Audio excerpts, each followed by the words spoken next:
Hi, good evening, everyone. This is Lloyd speaking. Hope you had a wonderful day. All right, so this week I'll actually just continue on with what I shared last week about the parabolic star, parabolic star, parabolic star, parabolic stop and reversed. Yeah, it is the same indicator that I shared actually 2 weeks ago. So if you have actually forgotten which is which, I'll just refresh your memory. Wait, where's my Google Chrome? Oh,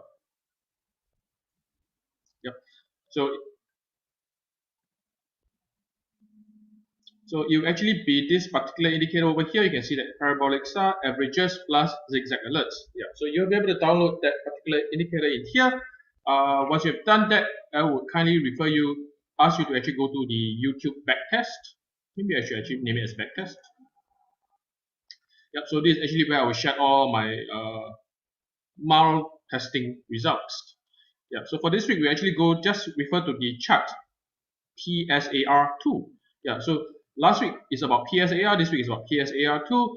So I've just shortcut it a bit. I didn't do the 1:1 win rate for this session because it is the same indicator, so I thought I can skip it. Yeah, kind of being lazy a bit.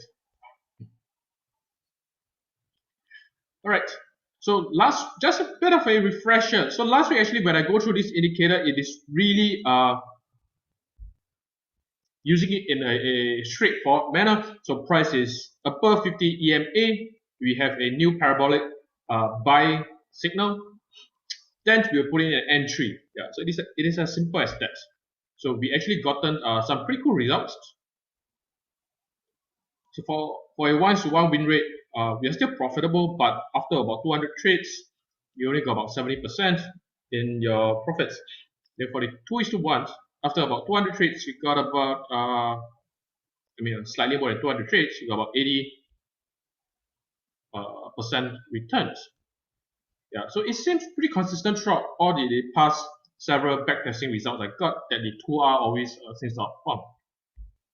Moving forth, I might just cancel 1R altogether because the 1R, although at least for the past few backtesting, the 1R seems to give higher win rate, but at the end, the total returns doesn't seem to be in any way admirable. Yeah. So the trend actually continues on to today, which is the second method, which I use parabolic stop and reverse. Yeah, so you can see that out of roughly about 240 trades, I got, after testing about 12 pairs, I still got about more than 100% returns. Yeah, since we're getting better and better. Whew. Yeah. So I hope it somewhat actually convinces you all that letting your trades run is really a long-term speaking, it is really a better choice rather than uh, taking fast profits. Yeah. So let's continue the trend today. How I actually tested the parabolic stop and reverse. Ooh, I think I just.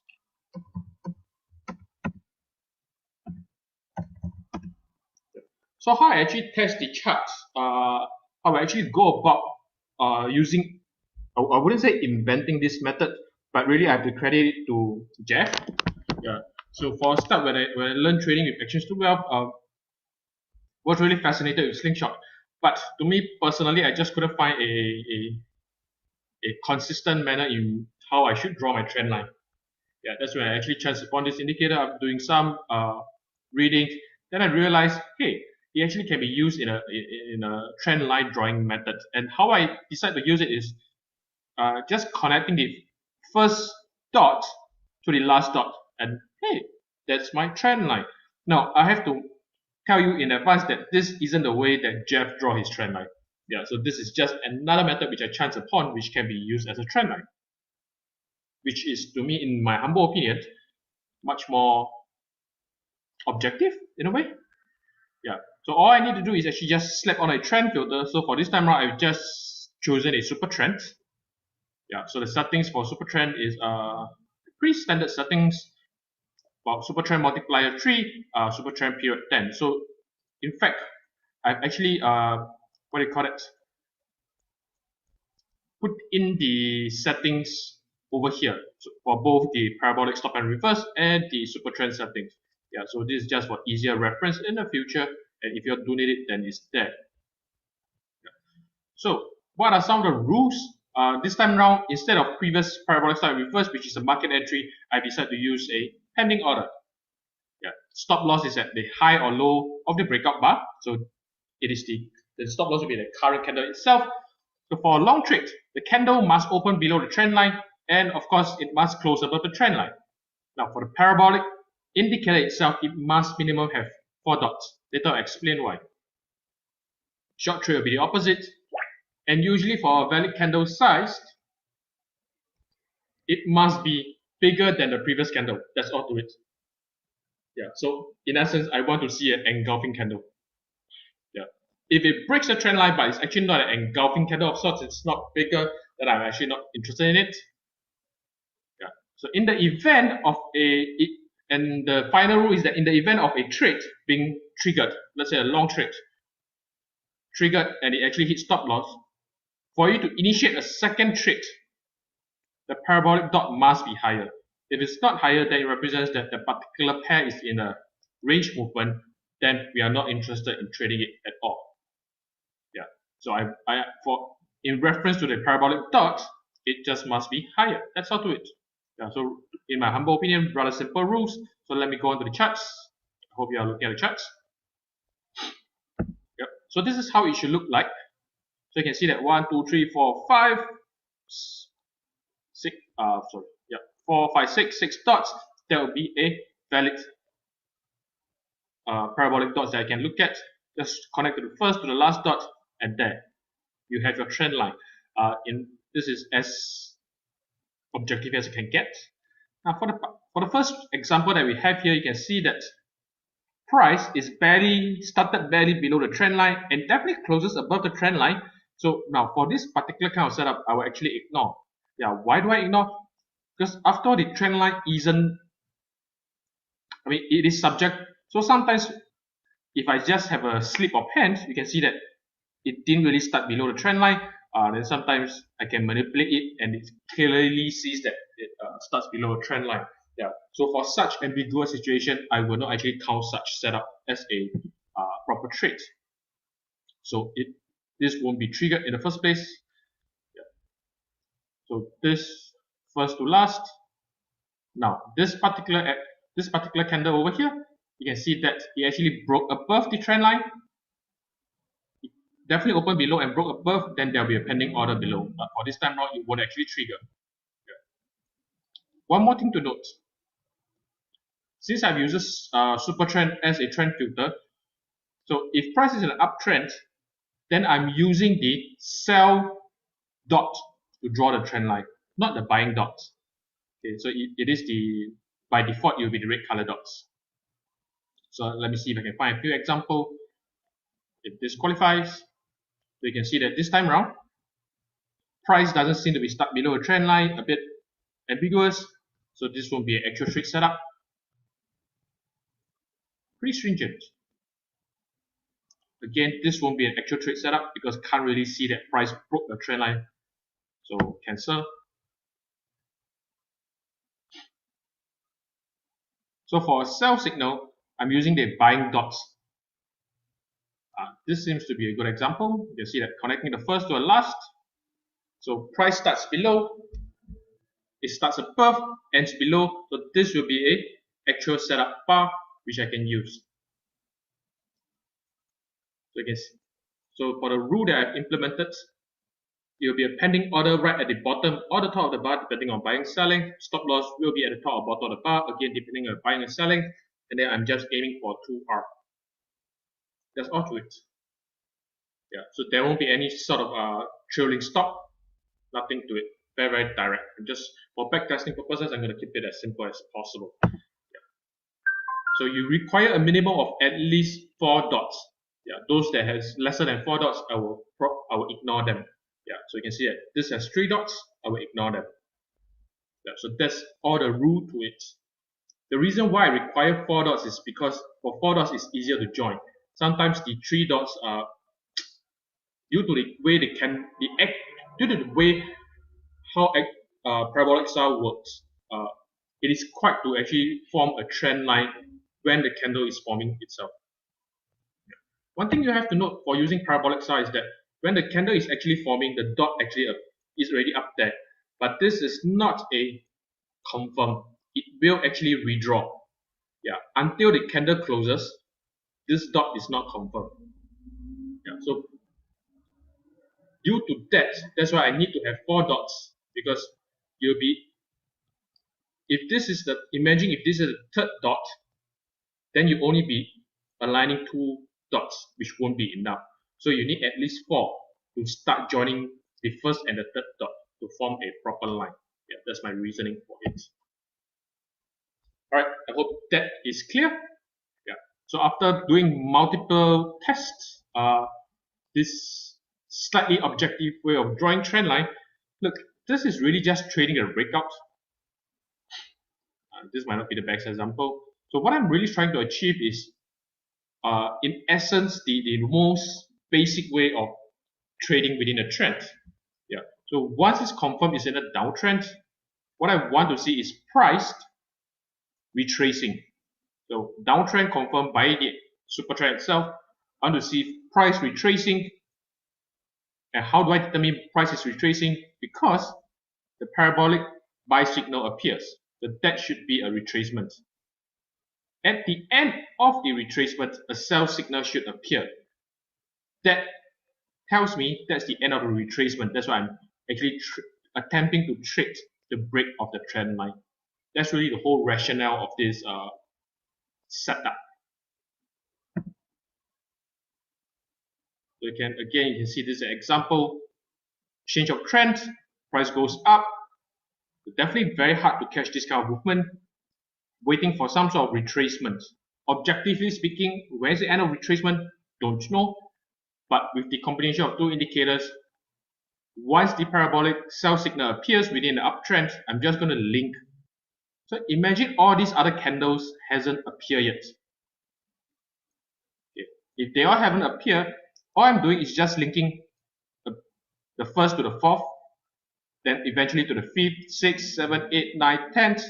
So as I keep linking the dots, eventually at the end of the retracement, one bar is going to break the trend line. That's where the buy signal occurs. That's where you can actually trade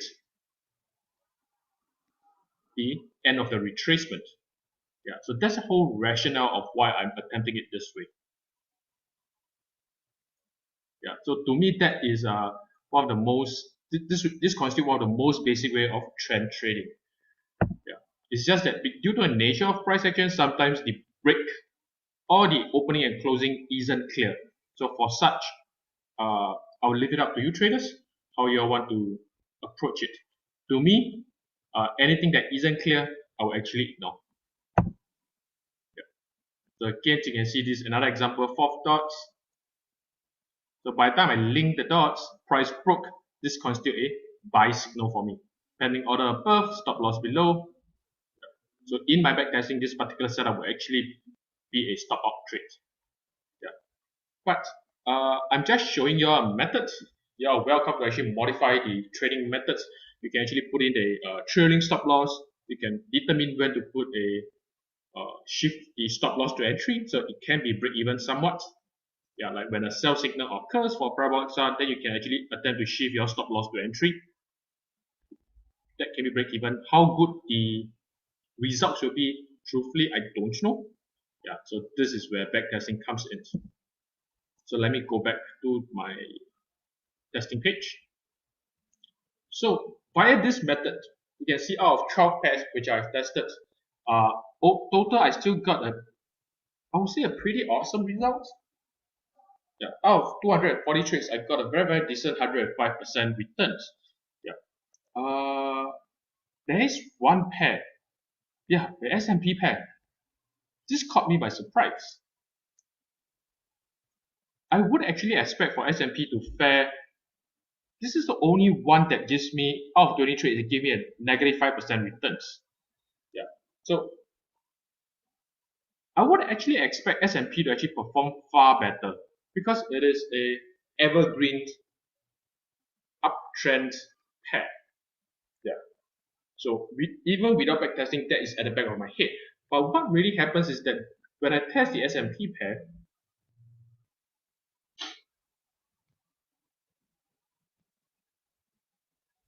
it seems that due to how it moved, it is in an uptrend definitely, but it's actually much more spiky. Now, personally, I don't trade the S&P, yeah, so I don't really know the nature of S&P, yeah. So because it's much more spiky, it doesn't have the usual movement of currency pair whereby once it's break, it tends to break hard, yeah. So what happens with S&P is that although it did break, let me put in the, I'll just go to this. Yeah, so what happens is something like this. Wait a minute. Yeah, just use this as an example. So what happens is that when it breaks, more often than not, it actually tends to retrace back and hit the stop loss. And I observed that this is a personal observation. I mean, it's not a lot, but from one of the evergreen trending pairs that for S&P, when it breaks in the Asian session, during the US session, it tends to come back and knock me out. It's only during the US session that once it breaks, the movement is more definite. And another thing that I observed is that actually quite a lot of profitable setups for the S&P, I couldn't catch it. Because once the reversal starts to happen, which is a recent move, yeah, something like this, it, it usually won't have a decent retracement. Yeah, this one happened to have, so probably can use the method to go in. Yeah, but a lot of time what I see is this. Once it reverses, it tends to go. And at least for my particular testing method, the retracement it gives me super trend turns to red, so I couldn't really trade that. Yeah, but probably for you who are any of you who are out there trading S&P in focus, then you might need to change your trend analysis method. You might not want to use super trend instead. Yeah, but definitely, is it profitable? I still think it is. Just you need to use a different trend filter. Yeah, something to take note of. Yeah, but other than that, all the other pairs seems to fare fairly okay. Yeah, probably need some minor tweaks and that here and there. Oil and gold seems to fare fairly well. Got about 15 and 11 winners out of it. Uh, Pound yen seems to fare fairly well. Pound yen is well known for its volatility spikes. Yeah, probably that's the reason why it actually fared well. Yeah, so that's all to it. Yeah. So one thing I just wish to summarize is that this is really at its core, at least the way that I envision it, the way I set it up as a lazy man trend line method. This is for me to catch trend line breaks in a objective manner. That's all to it. Any question you want to ask me? I hope this testing is actually useful to you, and how I construct the testing uh, can give you an idea how to use the indicator uh, in an alternative manner. Sometimes, yeah, not all the times. All right, any question, go ahead and shoot it. I'll be happy to answer.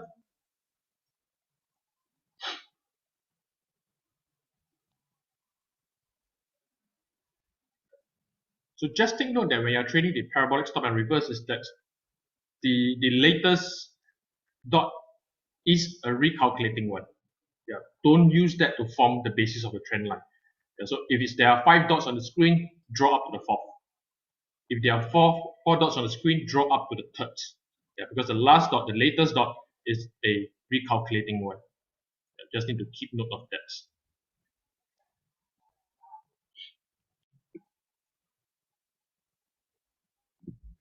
Right. Other than that, parabolic stop and reverse is a pretty, I would say it's still it's still considered a reliable indicator to trade with.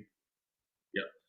If you think that the dot is the indicator itself is too liberal, then just mess around with the settings.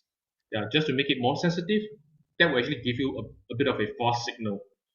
Yeah, so that's the compromise that you have to make.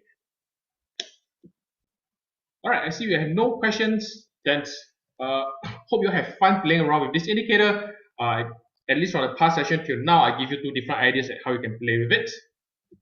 Yeah, have some fun with it. Backtesting is fun. You may also learn some characteristics of the market. With that, I'll be ending this show and I'll see you 2 weeks later.